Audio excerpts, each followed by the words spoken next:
Welcome back sa ating channel. Naging mainit nga na talakayan sa mundo ng social media. Talaga naman na nabuking na nga ang kabalbalan at katiwalian na ginagawa ni Kuting ng Norte sa bansang Pilipinas. Dito nga natin mapapatunayan na ang kanyang tauhan mismo ang nagpatuto sa kanyang mga kabalbalan na ginagawa sa loob mismo ng palasyo. Dito nga natin mapapansin na talagang hawak na nga ng otoridad ang tauhan ni Kuting ng Norte or Bangag Junior dahil nga rito ay talagang nagkaroon ng masusing imbestigasyon ang mamamayan dahil kilalang kilala nga itong si Bangag Junior na talagang may hawak sa bansa natin at sa mga iba pang kabalbalan sa bansang Pilipinas at ang kanyang asawa na si Tanas. Dito nga natin mapapansin na maraming netizen ang tila nagagalit na nga kay Bangag Norte dahil hindi niya na ginagampanan ang kanyang tungkulin. While mga kaibigan, kung kayo ang tatanungin ano ang inyong mga opinion, just comment below sa ating comment section at ating tatalakayin. At kung bago ka lamang sa aking channel, huwag kalimutan i-click ang subscribe button at notification bell para lagi kang updated sa ating mga nagbabagang mga balita. Baka naman pwede niyong i-share ang ating mga alindog. Okay, here we go. Eto muna, kailan mapakita ko to sa inyo? Nagsimula. Okay. Dito nagsimula. Kung natatandaan niyo to, natatandaan niyo ba yan? Nung nagkaroon ng talumpati si Bangag. Natatandaan niyo to? Ayan o, anong title niyan? FL Lee Satanas nasapol ng siko. Hindi sinasadyang tamaan ng siko ni DOH Secretary Dr. Jose Brix Fujalte Jr. sa ulo si Lee Satanas na ginanap sa inaugurasyon ng Department of Health. Jose B. Linga, DOH JBL Children's Medical Center sa Clark Freeport Zone in Mabalacat, Pampanga. Listen. Thank you very much, our health secretary, Secretary Brix Pujalte Jr. Oh, yun. Sinapol ang ulo ng alpot. Public Works and Highways Secretary Dapat Vince napuruhan. Dizon. Thank you very much, Dapat our health napuruhan ang secretary, Satanas. Secretary Brix Pujalte Okay, Jr. okay.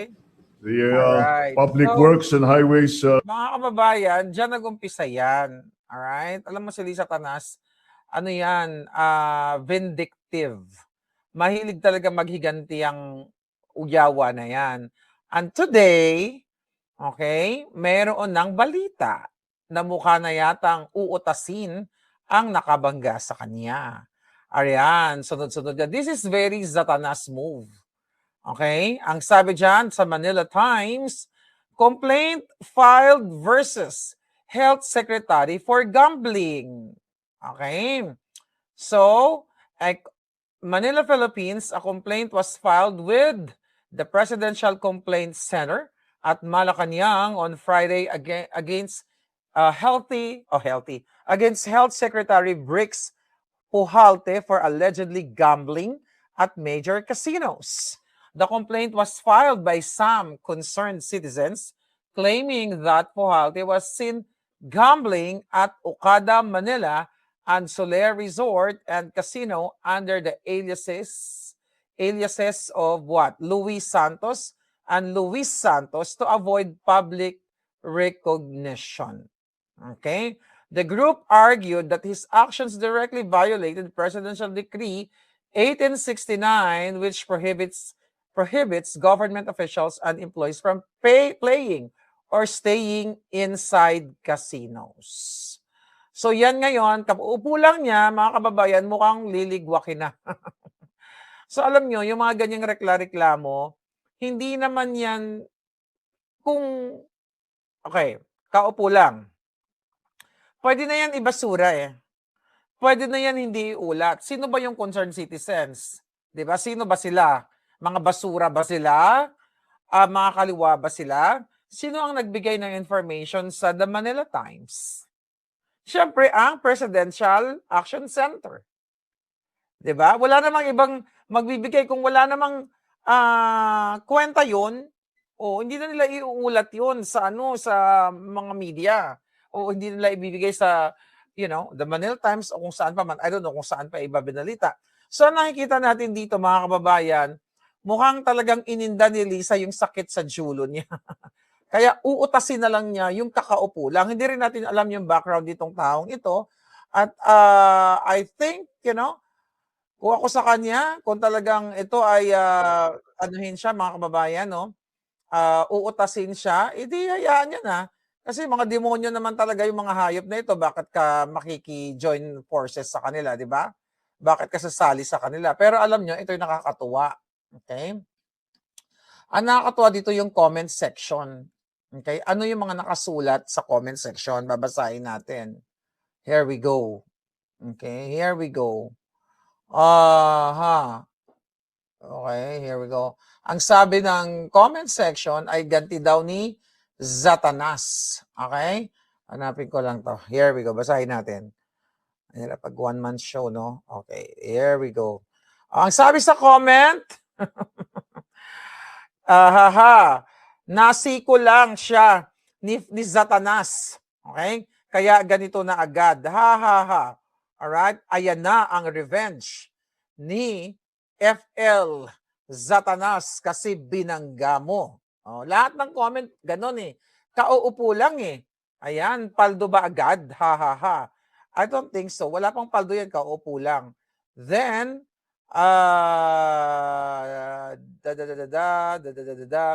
ayan, sabi pa ng isa, ayan, dinali mo kasi si Satanas.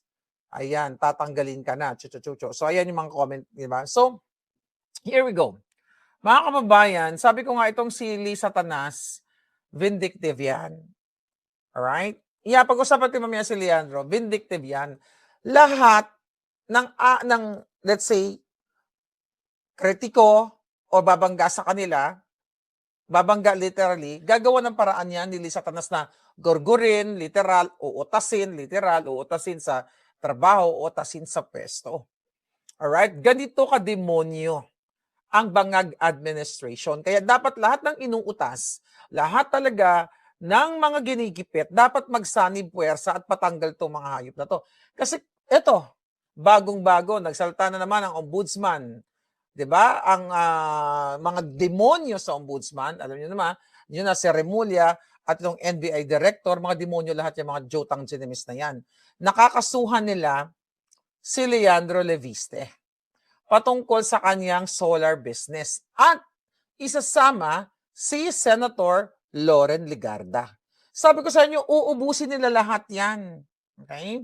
Ano ang sabi ni Loren Legarda? Ni Bonjing Remulla.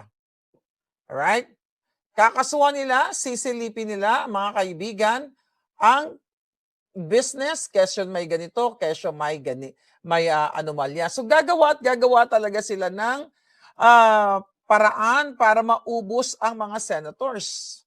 Para nga naman, ang ending nito is para magkaroon sila ng bilang, for sure, wala talaga silang bilang, Wala talaga silang kabilang-bilang. Pero syempre, gagawa sila ng paraan, nakakasuhan nila ang mga senador, ang mga minority, kasi nga, ang target talaga nila is si Sara. Pero bago tayo pumunta doon, mga kababayan, eto yung ngayon. Eto yung ginagawa nila, sisilipin. Okay? Sisilipin daw, sabi ni Remulla. Tignan natin, para makagamit ka ng, pakinggan natin ito sinabi niya. Okay. Ano sabi niya? Remulla, ito. Grabe, lahat uubusin na, Uubusin na nila, mga kababayan. Here we go. Here we go.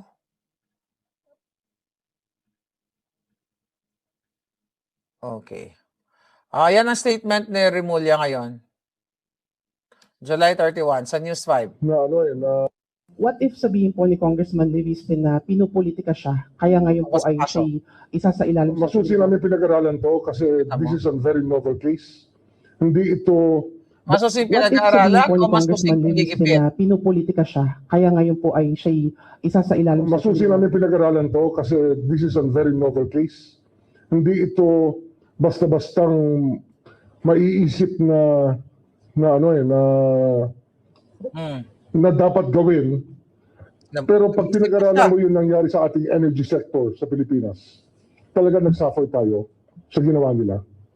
Kasi nga, nung buong mundo ay nagsosolar na, ang China at ang lahat ng buong mundo ay nagsosolar na, dito, kinuha nila yung exclusivity na solar. At saka may mga project talagang hindi matuloy-tuloy at hindi ma-on-stream, hindi magamit dahil pinipigilan sila ng Department of Energy dahil merong exclusive contract. Actually, di-deny na yan no, ng mga Levista. Pero sige, pakinggan lang natin. Pakinggan lang natin kung paano manggipit ang Bangag administrasyon. Nangyari yan sa lalawigan ng Cavite. Hindi pa namatay ito. Nagkaroon kami ng isang 80-hectare solar field. 40 ba? 40 to 80 hectares sa loob ng EPSA na hindi nabigyan ng feed-in tariff ng FIT dahil may exclusive na ang itong exclusive franchise na dapat dumaan ka sa kanila para makagamit ka ng solar. Sipin nyo yun, para makagamit ka ng araw, magpapaalam ka sa kanila. Ayan. So, tingnan natin.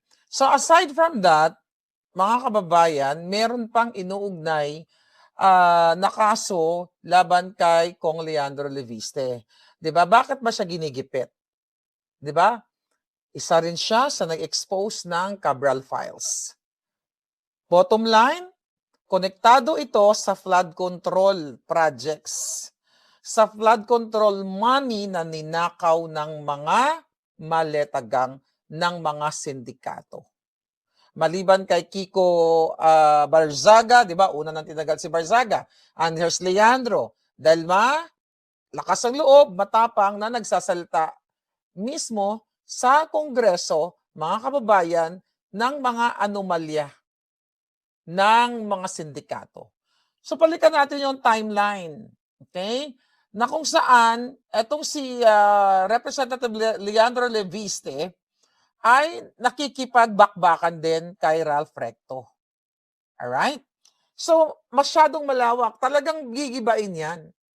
Sigurado ko gigibain yan ng Bangag administration. Tulong-tulong sila. Alright? Ang isa pang inuugnay dito, maliban sa solar business nila, ako, kung talagang meron silang nilabag, di fine. Kung talagang mayroon magpagkakamali. Pero kitang-kita naman natin na mahilig magtanim ang gobyerno ni Bangag. Right? So, ito yung timeline sa issue, no? Naman kay Recto.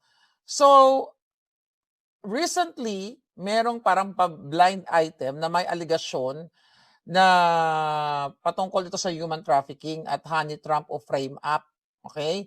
Na sinasabi daw allegedly ni Leandro na nauugnay dito kay Ralph Recto, kay Vatman. Okay? Ngayon, bago itong trafficking issue na ito, bago lang to, I think, kailan ba nangyari ito? A few days ago. Okay?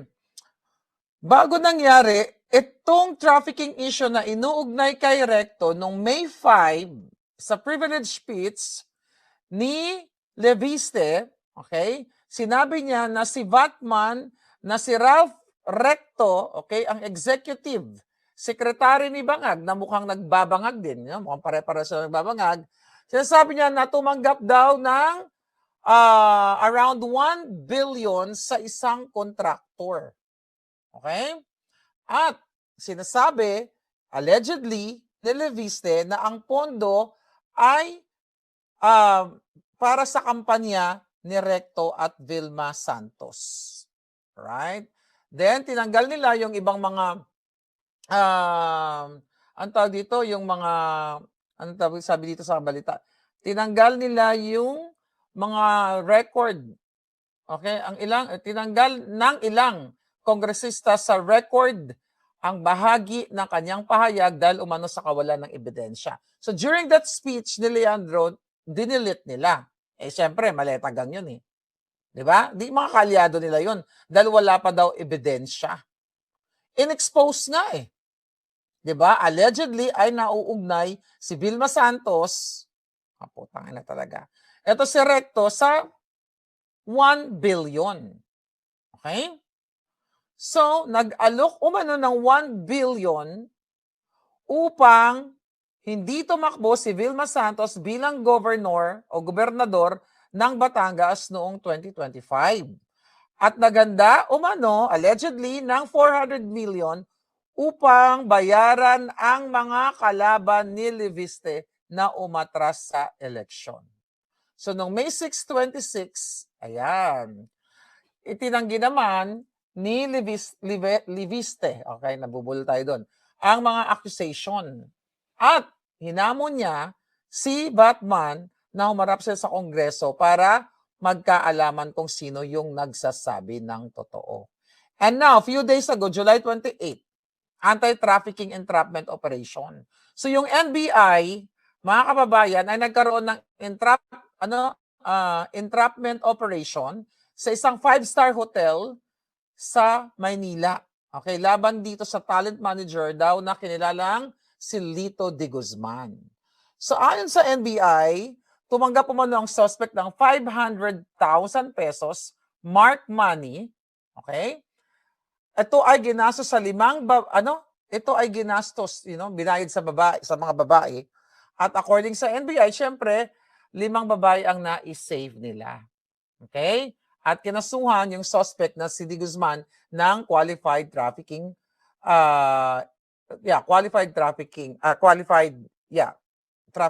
case. Okay? Ngayon, ang sinasabi dito, kinuha yung telepono nitong manager, yung cellphone, at yung mga babae, di ba? So, based daw sa forensic examination, sa cellphone ng talent manager, nakita nung NBI, ang grupo ni Batibag, yung conversation tungkol, allegedly, sa mga plano daw ng manager na siraan ang mataas na opisyal ng Bangag Administration.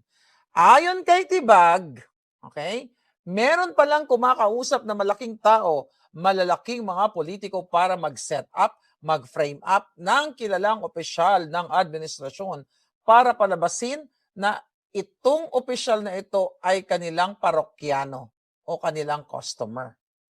Alright? Then later, sinabi doon ng suspect na si Ralph Recto daw ang target. Okay? So ano daw yung pinagagawa sa mga girlaloo? Ayon sa salaysay ng suspect sa NBI, which alam niyo naman na pwede na nilang distrong ka rin lahat yan. Alright? Bibigyan daw sila ng tigwa 1 million. Okay? Basta magpahayag lang daw sila, mga kababayan, ng mga kasinungalingan laban kay Recto na chumuchurba chuchu. Okay? At gumagamit daw ng illegal na pulburon itong si Recto. Okay? So ang question natin, bakit di ka magpa-drug test? 'Di ba? Batman, magpa-drug test ka, magkasabay kayo ni Bangag. Okay? At sabi pa ni Patibag, at inuutusan daw na sabihin nilang pinipilit sila ni Recto na gumawa ng tsuktsakan. Right? Then, sasabihin din daw na pinipilit sila ni Recto na gumamit nga ng polboron. Nakita nyo? Then, ang usapan ay bibigyan sila ng 30% down payment. Ito din balita to eh. Then, sa susunod na linggo, ibibigay yung full payment. But unfortunately, naaresto yung talent manager. At sino yung tinuturo? Si Leandro Leviste daw ang nag-utos dito sa talent manager at sa mga babae. Ang galing ng script, ano? Diba? Ang galing-galing ng script ng mga Bangag. Gagamitin na naman. Maliban sa plunder, graft, kung ano-ano ikakaso kay Leandro, ito what? Human trafficking? Ano pa ba ang pwede nilang ikaso? Mga kababayan. Then, ayon pa daw sa salaysay ng suspect, nakipag-ugnayan naman sa kanya ang kongresista, dating kongresista ang si Jing Paras tungkol sa plano at si Leandro Leviste naman ang financer sa operation. According sa NBI, kailan ba nagsabi na totoo tong mga ulaga sa NBI? But sabi daw ng NBI, okay, ang aligasyon patungkol dito kay Recto, ito ay yun nga, inutusan lang. Okay, inutusan at ginastusan allegedly ni Leviste. Grabe, di ba? Then July 30, 31, okay, balita. Inilabas sa media ang umano'y frame-up plot. Isang babaeng na iligtas sa operasyon ang nagbigay rin ng panayam tungkol sa planong sirain si Recto. Iniulat din na naghahanda ang NBI ng mga supina para sa mga taong nabanggit sa mga mensahe at salaysay. Yun, si Jing Paras at saka si Leviste. Right? Sa mga palangga, ganitong ang mga bangag magbaliktad ng mga pangyayari. Uubusin nila. Okay? Dahil si Leandro, ang batang yan, bata pa kasi yan no? Na matalinong bata, ay katuwang natin sa pag-expose ng mga anomalya sa flood control.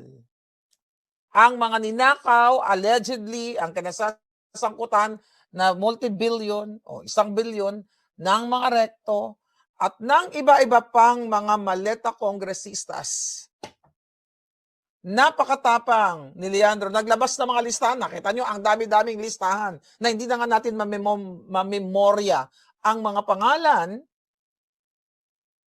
dahil lahat sila magnanakaw. Kung matatandaan ninyo, I believe nasa listahan din ni Leandro yung hiningi, naka-care of kay Liza Tanas na 100 million na allocation na hiningi niya kay Boji D. That was last year, December. 100 million care of Liza Tanas. Where is that article kanina? Na sinave natin. O, ayan. Nakita ninyo? Lahat na nagsasalita, nauna na si Marcoleta, kinulong na. Si Mike Defensor, kinulong na. Okay, lahat na nagsasalita talagang uubusin nila. Kung matatandaan ninyo, December 26, okay, nag-headline. Liza Tanas Marcos inuugnay sa 100 million infra project sa Isabela. Right? Inuugnay ang pangalan ni Liza Tanas sa infra project sa lalawigan ng Isabela matapos umanong mag-request ng 100 million ang Satanas. Okay? Asan na yung pangalan niya? Ang Satanas para sa 2025 National Expenditure Program or NEP sa ilalim ng Department of Public Works and Highway. Nakasulat to, dokumentado ito. 100 million. Ito ay kabilang sa DPWH leaks. Ito na yung Cabral files na pinupush na araw-araw halos o sinishare ni Leandro Leviste. Okay? Ito ay kabilang sa DPWH leaks kung saan nakalahad ang mga umano'y request na ipinasok sa paggawa ng NEP. Ayon sa ulat, ang 100 million pesos ay naka-care of sa pangalan ni Liza Tanas, First Lady Liza Tanas Marcos, at kasama rito ang request letter mula sa dating Isabela 6th District Representative Faustino D.